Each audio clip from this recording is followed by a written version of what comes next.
Comment pourrait-on améliorer la gestion de la crise? Nous avons tous constaté effectivement que nos autorités ont été prises de court par manque d'anticipation ou pour avoir sous-estimé ce qu'il se passait.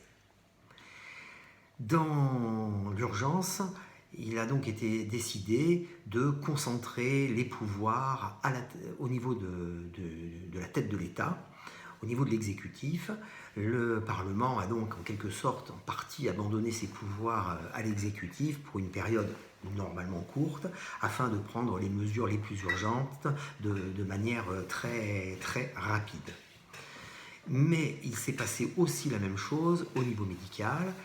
Une sorte d'autorité médicale nationale qui conseille le pouvoir a, je dirais, un peu monopolisé la direction des opérations.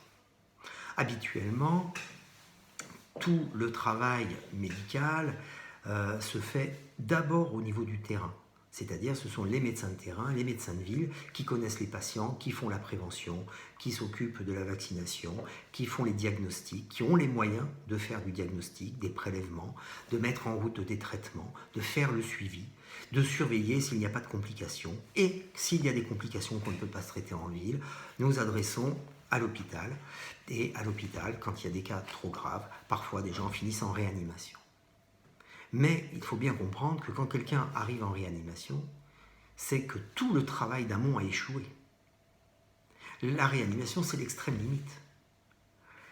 Donc il est important, maintenant, qu'on a un peu atterri, en quelque sorte, dans cette épidémie, que l'urgence est un petit peu retombée, qu'il a été organisé des choses essentielles au niveau de l'hôpital et au niveau administratif, de refaire fonctionner la médecine à l'endroit, c'est-à-dire au niveau du terrain, au niveau des professionnels de santé, que sont les médecins de ville, les médecins généralistes, les médecins spécialistes de ville, les laboratoires de quartier, qui ont l'habitude de faire des prélèvements et la surveillance des patients.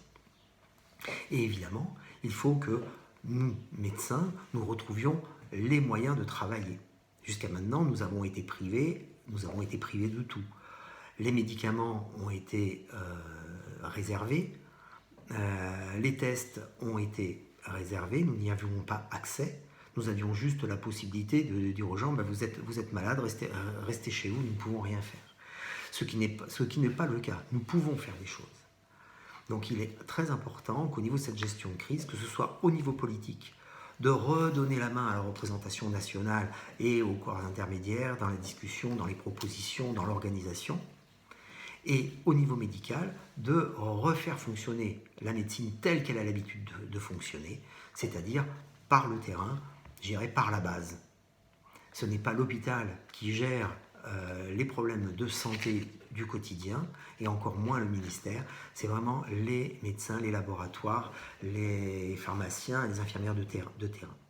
Et il me semble très important pour la suite, si on veut de nouveau faire de la médecine de qualité, de fonctionner comme on a l'habitude de le faire et tel que le système de santé est organisé en France.